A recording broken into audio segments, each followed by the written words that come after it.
Жандостың баласы айтып қоймайтын шығар ештеңе деп папасына, иә?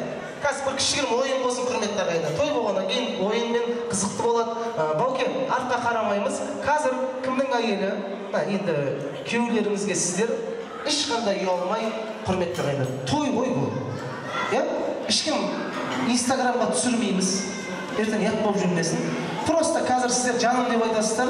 Кім өзінің әйелінің дауысын естіді, сол еркек резко артқа қарау керек. Жаным деген кезде. Сіз резко қарайсыздар. Манарбек аға, түсініңіз ғой, әйеліңіз жаным дегенде резко қараймыз. Жігіт жолдас, көзбен көмектесуге болмайды. Ары қарап отыршы, жігіт жолдас сен. Қыз жолдасын және бар болса, танымай сен отырсын, кішкене танима бір-бірін. Салат жей береді екен, ал кеттік давай. Дайынсыздар ғой, кеттік. Кімнің әйелі жаным деп айтады, сол резко ау деп қарайды. Кеттік. Жаным.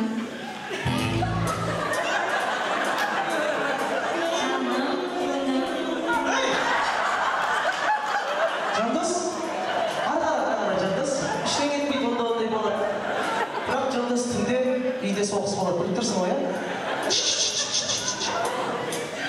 Жаным. Көмектеспейміз. Жаным. Шабалақ қойды! Не деген махаббат сіздерде? Молодец. Ары қараймыз. Манарбекаға қуанып кетті, бір джекпот ұтқандай кәдімгідей. Ары қараймыз. Жаным. Қошемет қойды, Жандос! Молодец, Жандос. Ары қараймыз, қарамаймыз артқа. Жаным. Ай, аға! Ай! Қайратаға не болды? Жол болсаға сіз не қырып тұрсыз? Ары қараймыз. Нормально, ештеңе етпейді. Жаным.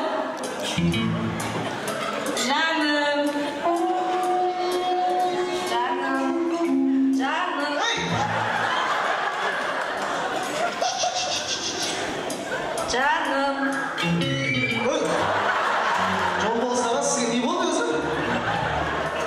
Ары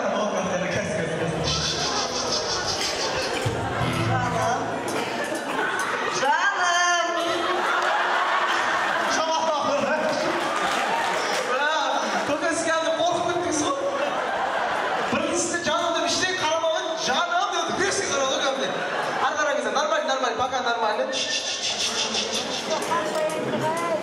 Жаным.